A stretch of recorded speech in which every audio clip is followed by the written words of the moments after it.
Hello friends, family and other creatures of the sea, and welcome back to another high level game on StarCraft 2. Today we have Astrea on the bottom right as our purple Protoss player against Solar as the lightish green player here in the top left.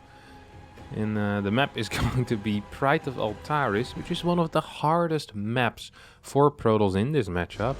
Astrea is going to try and switch it up here with a Nexus first on the gold. Immediately following this up with a scout towards his opponent's goal as well. And in the case that this might have been some type of pull first into the gold, he actually would have been capable of getting that block off. I'm very curious what his follow-up actually is going to be though. He got a single gateway so far here at 18 supply. Could allow himself to get another gateway as well perhaps. I think you're almost forced into some type of double gate defense. It feels really difficult to defend that gold base. I almost want to say that you also need a zealot if you play like this. Potentially skipping your second gas for a little bit and then eventually taking it after you get that zealot in the first two units. When I was experimenting with builds like this myself, I remember having a very difficult time with even the earliest of links. If they send over 2 to 4 links to your base immediately, you are not going to be capable of getting a quick battery up, and that's why the zealot tends to be pretty important for that. So we'll have to wait and see if that's indeed what he's going for. This is a full wall here in the natural as well. That's kind of cool. I do like that. I think that is the correct call actually. Recall on the probes. So the Nexus first on the gold into the recall. Of course the recall is fairly standard if you do end up getting this gold as a Protoss player, because it just saves you a lot of money and a lot of time where these probes otherwise would not be mining. Definitely worth the 50 energy. Now, first zealot is about to pop out. It's very important this pops out on the correct side, by the way. Ooh, that rally was close to being incorrect, but I guess it's fine here. There's no spot where it can pop out over here, but it would just be slightly further down. It might pop out on the bottom side. For the people that are not aware, the moment you put a rally point somewhere, that is where the unit will pop out of the building. So that way you can either prevent a unit from getting on the wrong side, but in some cases it also ruins the unit, you know, popping into a little corner where it can't escape from, or accidentally popping on the inside. First 2 links are out, batteries on the way as well, and we're continuing on a single gas here for Astrea. I'll actually follow this up with 2 more gateways. So we're seeing a Nexus first on the gold into a 4 gate. He is slightly outmining his opponent because of that superior worker count as well. I think there should even be cash available soon for perhaps a Nexus on the natural. I'm wondering to see if we'll get some type of tech. Okay, yeah, we're gonna get tech here, so it's not just going to be pure gateway units. Fast robotics facility. Double gas is being taken at this natural base, while the main base still does not have that gas yet. This is a really weird setup, but I do kind of like it. First 4 adepts are right now out. We'll have to wait and see what these bad boys are going to be capable of.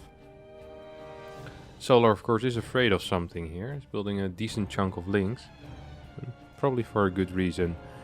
Good mineral income for Solar as well. Probably should try and start saturating this this third base that he has. I really would not mind a quicker base here for Astrea right now. I think that could actually be valuable, because right now you're just building more probes and it's going to get you oversaturated, which generally isn't super helpful.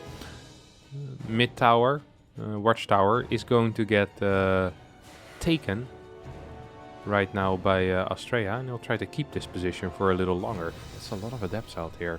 And Solar sees that, wants to continue building workers. Solar is kind of forced into all-inning almost at this point. It's funny because I don't think Astrea is actually all-inning, but it looks like he has a lot of units, and as a result Solar will want to build units. His droning pattern has been very, very conservative so far in this game, and I think that is actually good here for the American Protoss player. This does feel pretty good. It's a tricky position though, because sometimes you force out units from your opponent and then you die because too many units were built. This time, however, I think there's plenty of adepts. Sadly, there's no glaive on them. If there was glaive on these adepts, they would be so darn powerful right now. But I think together with these Immortal, the batteries as well, I don't think there's really anything that Solar can do right now, at least aggressively. Does get the scout in on the fact that there's a third base here. We have a Robo Bay as well finishing up over in the main base. So that is going to allow Astrea to go for some type of disruptor play here. And as the Prism is out as well, we might even see a bit of a disruptor drop. I'd love to have an observer with this army though, so that these adepts, which by the way are still not glaive adepts, might be capable of taking out a couple of these tumors. Without creep, this base can be really tricky to hold. I think that glaives, if you're gonna build 20 adepts, I think that glaives are an absolute must at this point. It's not a common thing to do, but they really do feel like a must. I think they shouldn't even be a cancel almost, yeah. He should definitely stay here. 20 adepts. That's a crazy amount. This is actually a crazy amount of adepts. This is extremely uncommon. I've never seen this specific build order before in my life either, to be quite honest.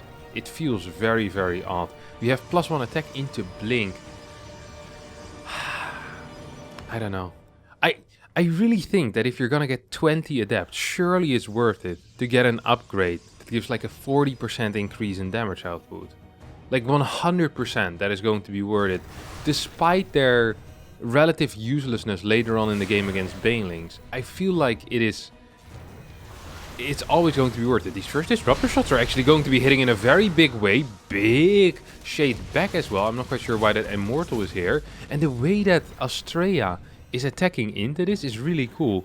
He basically has two tools that help him get every unit back home alive. So he has the Prism for the disruptors, and then he has the Shade on the adepts, and he just moves in. If he thinks that he can continue in the fight, he's going to stay, but if he thinks he can't, he can just shade back. I'm not a huge fan of bringing the Stalkers here. Similar to that Immortal, they are an asset of this army, which can't be sent back easily, and indeed, we do see Astrea just sending it back right now. These shaded adepts will finish up. Another disruptor shot is going to hit. Solar in a little bit of trouble right now. This disruptor being rallied towards his death. That is a massive waste here. Thermal lands on the way. Blink about to finish up. The first Colossi probably should be starting right now. Otherwise the thermal lens doesn't make a whole lot of sense. We're going to see another little push. At least I can only imagine. There's no gas here. Oh, this gas was not quite saturated. Cannon is being built as well in the natural right now, just for some added safety. 23 Banelings on the way for Solar though. There's a crap ton of gas. Still has decent income as well, of course. Fort base already mining. I think in this case Solar should already try to start and add a couple of extra workers. If he's not going to be adding any workers whatsoever, he is practically all in. And I think Astrea is slowly but surely starting to figure that out. He says, hey, wait a second. I think I just need to defend at this point, and that's exactly what he's doing. He's getting cannons, getting batteries as well. Disruptor shot is going to connect with a bunch of these roaches, a bunch of these ravagers even falling as well. 19 workers will go down against the Banelings. I think a couple of these came from the far left side. I personally missed that. I think Astrea also missed that. Army supply still in favor of Solar right now, 60 against 47. Worker supply definitely in favor of Solar as he adds 4 more. At this point I almost say get an infestation pit in there as well, just for the safety of the hive, in case your opponent gets to survive. I really think that Solar has two big options here. He can either tech into that hive tech, or he continues putting on that pressure with well, slightly superior eco. There is of course a risk that if you continue attacking into a Protoss player that might get a good defensive setup, already has a couple of cannons out. Like, we're talking a single battery here being capable of making a big difference already. Second Colossi about to pop as well. There's still disruptors here. There's 16 stalkers right now. A lot of that creep is being denied. I completely understand the attack that Solar is going for, but I wouldn't mind some type of insurance policy. Baneling run by here should not be capable. Actually, it might just kill the Nexus. Is that even worth it though? Don't think it quite is. I wonder what Solar's actual plan is. No, he's going to get the robotics facility. That's a lot of Banelings that he just lost for a robo. And 4 workers. That's legit 22 Banelings. Army supply still in favor of Solar. I almost would have preferred if he would have tried to get that Nexus. This base is mining as well. Worker count now is actually getting very tight. Charge on the way. +2 on the way as well. 8 gases will be taken. as we get a little more saturation here, at least these gases will be saturated again. Well, we go up to 8 gas. Templar Archives here could make a big difference as well. Disruptor Shot is going to connect with a lot of these Banelings. 2 Ravagers also will get taken out. This is a painful little engagement here that Solar just took, and majority of every fight is now going to be off creep. This is all of his Banelings. This is the majority of his Banelings. There's 8 to 9 Banelings in this army, but these bad boys need to start dealing a lot of damage. Astrea not quite paying attention yet, does not pull the workers away, he's too busy chasing over here, and now as a result we'll end up losing 16 workers practically immediately. A lot of these Banelings are still alive as well, might actually go in for the flank or might even end up going towards this gold base. Astrea has had enough, he's pulling the trigger right now. Double Disruptor will show up with this fight. There's no Banelings defensively. Biles are going to connect with a lot of these Stalkers. Disruptor shots will not connect so far. Second Disruptor shot will connect with these Ravagers and the Roach. Army supply in favor of Astrea. As long as these Disruptors stay alive, this is still possible. Blink forward even. And a huge warp in as well. We see 7 more Stalkers, plus 2 finishing up right now.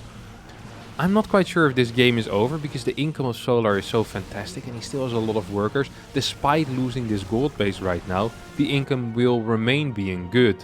The problem is there enough larva? And I think the answer to that is going to be no for now. There's really not enough larva. I'm not sure if this army has enough staying power though. Can it continue fighting? Can it really? I don't think it has enough sustain.